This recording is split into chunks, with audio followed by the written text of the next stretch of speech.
આપને ઇન્વાઇટ કરીએ છીએ આનંદભાઈ. આનંદભાઈ, હા, જ્યારે પણ અમારા અમારા ત્યાં મહુવામાં કંઈ પણ થાય ફોન કરીએ કે આનંદભાઈ સમાજ સાથે અન્યાય થયો, આવવું પડશે, હા. તરત જ હાજર થતા હોય છે, જેમને આપણે હમણાં સાંભળીશું.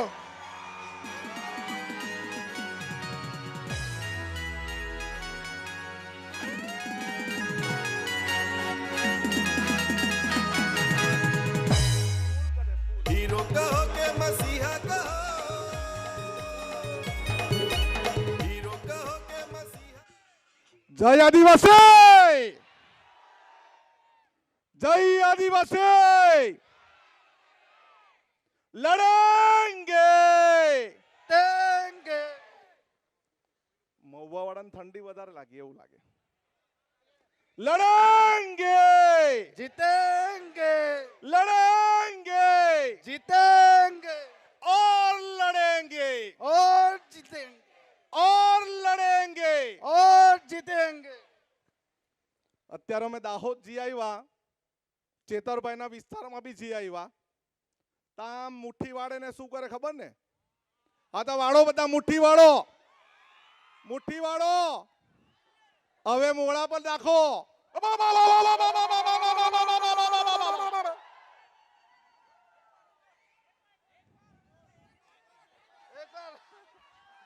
તો પાછા મુઠ્ઠી વાળો ભાઈ, બધા મુઠ્ઠી વાળો. હવે લાગો જોરમાં.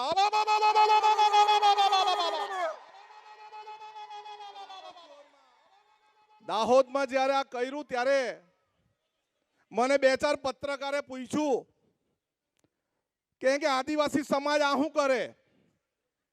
અમે કીધું આદિવાસી સમાજ બધાને આમંત્રણ આપે ને બધાને વેલકમ કરે એટલે ઓહો કરે. કે આદિવાસી સમાજ ગુસ્સામાં થાય ત્યારે શું કરે એમ કે, ત્યારે મેં કહું પાડલિયા વાલી કરે, પાડલિયા વાલી. 100-150 પોલીસ વાળાના માથા ફોડી નાખ્યા. એ કામ કોણ કરે? આદિવાસી કરે.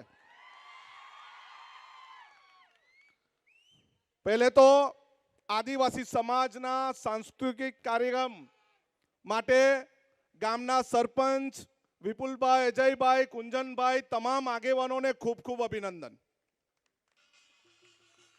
લગભગ અમે ડિસેમ્બર મહિનાથી આ કાર્યક્રમ કરવાની વાત ચાલુ હતી અને આજે આ કાર્યક્રમ પૂરો પાડ્યો.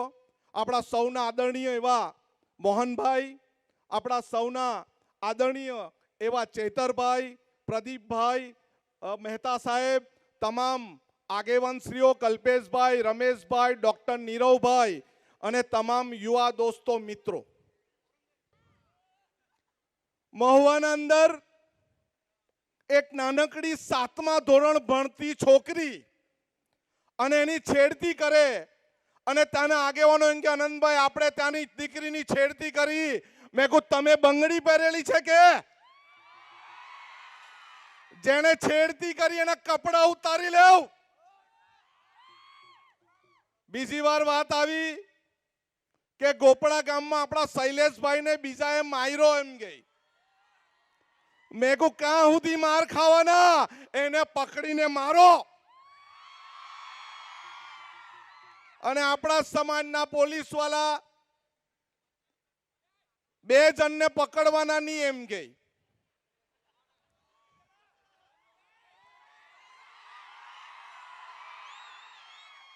આદિવાસી સમાજના પ્રમાણપત્ર પર તમે પોલીસ બનો છો. આદિવાસી સમાજનું નામ તમે બદનામ કરો છો અને પેલા 2 ને તમારાથી પકડાતું નથી. તમારું પોલીસ સ્ટેશન અમે ઘેરી લેશું. અને પોલીસ સ્ટેશન ઘેરવા પહેલા 2 જણા પકડાઈ ગયા. આ માત્ર આનંદ પટેલની તાકાત નથી, આદિવાસી સમાજની તાકાત છે. અને અત્યારે કાંકરિયામાં સુરત મહાનગરપાલિકા વાળા, એજન્સી વાળા, એને ખબર જ નહીં મળે કે આ કાંકરિયા નથી, આ સમગ્ર આદિવાસી સમાજને તમે ગંદુ કરવાનું કામ કરેલું છે. અમે ત્યાંના મ્યુનિસિપલ કમિશનરને કીધું કે જોવો તમે આ જો કચરો ઉઠાવશો નહીં તો અમે તમારી કચેરી પર આવતા અમને વાર નહીં લાગે. દરેક સમાજ આપણા લોકો દરેકને દૂધ અહીંથી સુરત વાળાને મોકલીએ, સારી હવા આબોહવા જંગલ આપણે એમને મોકલીએ, આપણે આપણા વિસ્તારનું પાણી એમને મોકલીએ ને આપણને શું મોકલે? ગંદો કચરો. આ સહન થાય આપણાથી? આ સહન થાય? આ સહન થાય? તો આ કાંકરિયાની લડાઈ માત્ર અજયભાઈ અને સરપંચ અને ગામના લોકોની નથી, આ તમારી ને મારી ફરજ છે. આપણી જળ જંગલ જમીન બચાવવાનું, એને પ્રદૂષિત થતું બચાવવાનું કામ આપણું છે.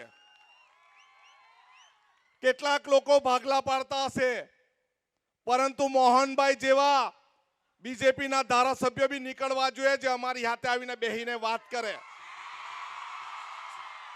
અને મંચ પરથી આવીને એવું કહે કે હું સમાજની સાથે છું. એવું પેલા જુઠાલાલને બી શીખવવું પડે. અરે આખા ગુજરાતમાં આદિવાસી સમાજમાં બે જ તો લડતા છે. હવે પેલો પોપટ જુઠાલાલ એમ કે આનંદભાઈના દરવાજા ભાજપમાં બંધ, મારા દરવાજા તો ત્યારે ખુલ્લા હતા, જુઠાલાલનો જન્મ જ નહીં થતે. પણ આદિવાસી સમાજની કઠપુતલી બનવા કરતા આદિવાસી સમાજ માટે છેલ્લા શ્વાસ સુધી લડવાની તાકાત આનંદ પટેલ માટે છે. એમ કે ચેતરભાઈની હાથે મંચ શેર કરે. અરે ભાઈ, પિક્ચરમાં તો બે જ હીરો હોય, બીજા કોઈ ચાલે બાલે નહીં. અરે તમે બી અમારી સાથે સમાજનું મંચ શેર કરો. અમે કા તમને ના પાડતા છે મંચ શેર નહીં કરો? અમારી જેમ પાર તાપી નર્મદા રિવર લિંકની લડાઈમાં કદમથી કદમ મિલાવીને ચાલો, અમે તમને લાલ જાજમ બિછાવીએ. આપણા આદિવાસી વિસ્તારની જળ જંગલ જમીન લૂંટવાની સાથે સાથે આદિવાસી સમાજના દાખલા લૂંટવાનું પણ કામ આ લોકોએ કર્યું છે. આજે આદિવાસી સમાજના દાખલા મેળવવા હોય તો આપણે કપરા ચઢાણ ચડવા પડે છે. આપણા સમાજનું પ્રિમિટિવ ટ્રાઇબ, જેને આપણે હળપતિ સમાજ કહીએ, વારલી સમાજ કહીએ, નાયકા સમાજ કહીએ, આદિમ જૂથ, એમને દાખલા લેવા માટે દાખલા નથી મળતા તો એમનું શિક્ષણ એમણે લઈ લીધું છે, શિક્ષણ નથી આપતા. આજે આખા ગુજરાતની વાત નહીં કરું, આખા દેશમાં આદિવાસી સમાજનું જળ જંગલ જમીન લૂંટવાનું કામ આ ચોર અને લુચ્ચી સરકારે કર્યું છે. આપણે કહીએ આ કાર્યક્રમમાં દક્ષિણ ગુજરાતના દરેક આદિવાસી સમાજે આવવું જોઈતું હતું. દરેક ધારાસભ્ય, દરેક આદિવાસી સંસદ સભ્યએ આવવું જોઈતું હતું અને અમારા પ્રશ્નનો પણ જવાબ એમણે આપવો જોઈતો હતો. ગોપડા ગામના શૈલેષભાઈ એવી તો કેવી ભૂલ કરી, કરચેલિયા ગામની નાની હળપતિ છોકરી એવી તો કેવી ભૂલ કરી. આ ધોળીકુઈ ગામના છોકરાઓ મેદાનમાં રમવા જાય, અરે મેદાનમાં રમવા જાય અન્ય સમાજવાળાને મારે. ધોળીકુઈ ગામમાં આદિવાસી સમાજના ઝંડા લગાવે તો એક જણ એમ કે તમારા ધોળિયાને ધોળીને પી જાઉં ભાઈ, બીજાને વાત છોડ. અરે આ ધના રૂપાવાળા છે, એમ જ ગોળીને પીવાઈ જાય એવા નથી. અમારા પૂર્વ ધના રૂપાની તાકાત તમારી સાથે છે. તમારા જેવાને પાછા ગીર બરડા આલેજમાં મોકલી દે હું. આપણા લોકોના વિસ્તારમાં આપણા સમાજની વચ્ચે આવીને મારી એક બેનને છેડતી કરે, એટ્રોસિટીની એકની કલમ એને લગાવી છે. આપણને દરેક રીતે છૂટા કરવાનું ષડયંત્ર લોકો કરી રહ્યા છે. એ પરપ્રાંતિ સમાજ હોય કે અન્ય સમાજ હોય. મોહનભાઈને કહે તમે તો ધોળિયા, ચેતરભાઈને કહે તમે તો વસાવા, કુંજનભાઈને કહે તમે કુકણા, તમે ગામિત, તમે વારલી, તમે આદિમ જૂથ, તમે હળપતિ નાયકા સમાજ કહે છે. પરંતુ આપણે કોણ છે યાદ રાખવાની જરૂર છે. આપણે કોણ? આપણે કોણ? આપણે કોણ? જ્યારે ભાઈ તાલુકા પંચાયતમાં જાઓ, મામલતદાર ઓફિસમાં જાઓ, પોલીસ સ્ટેશનમાં જાઓ, ફાળિયું બાંધીને જાઓ, અમે આદિવાસી છે સાંભળવાના છે કે હું કરવાના? કોઈ બી અધિકારી બહારથી આવીને આપણને ગભરાવાની ડરાવવાની વાત કરે, ભાઈ તમે તમારા વિસ્તારમાં જઈને ગભરાવજો, ડરાવજો. અમારા વિસ્તારમાં આદિવાસી સમાજ જાગી ગયા છે અને આપણે ખાલી આદિવાસી સમાજ નું અભિમાન ગર્વ લેવા માટે નથી. આપણે એના માટે છે કે આપણી લાખો બહેનો સવારમાં ઉઠે, ઢોરનું વાસીદું કરે, પશુપાલન કરે ને દૂધ કાઢે અને દૂધ પાણીના ભાવે આપણે સુમુલમાં મોકલી આપીએ ને. અરે આપણે દૂધ જો નહીં ભરીએ ને 2 દિવસ તો સુરત વાળા ચા નહીં પી શકે.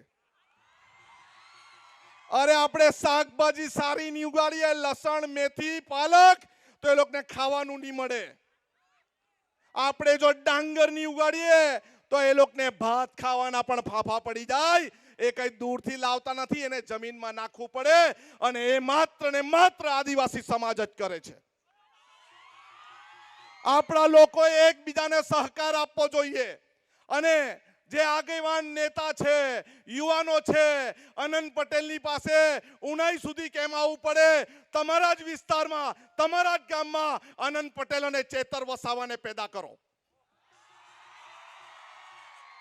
પછી ની ગાંઠે તો અમે તો તૈયાર જ છે પિક્ચર જોવા માટેની, પિક્ચરમાં લડવા માટે અમે તૈયાર છે.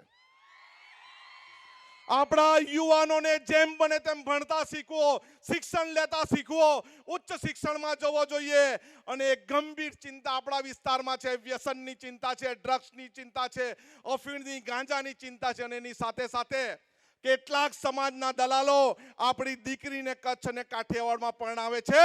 એ બંધ કરવું પડશે. આપણે આપણી દીકરીને, આપણા વિસ્તારમાં કોઈ એવા દલાલ હોય તો અમને નામ આપજો, આપણે એને સમજાવવાના છે. આપણી દીકરીને કચ્છ અને કાઠિયાવાડ નથી મોકલવાનું, આપણી દીકરીને આપણે અહીંયા જ રાખવાની છે. હવે મને ધોળીકુઈ વાળા, તમે સંગઠન બનાવ્યું છે ને?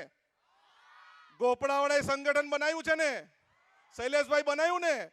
હા, કરચેલિયા વાળાએ સંગઠન બનાવ્યું, ગોપડા વાળાએ સંગઠન બનાવ્યું, કાકરિયા વાળાએ બનાવ્યું છે ને સંગઠન? આપણે સૌ સંગઠિત થવાનું, કારણ કે હજુ 5 ગામનો વારો આવ્યો છે, હજુ 50 ગામનો વારો આવી શકે એવી શક્યતા છે.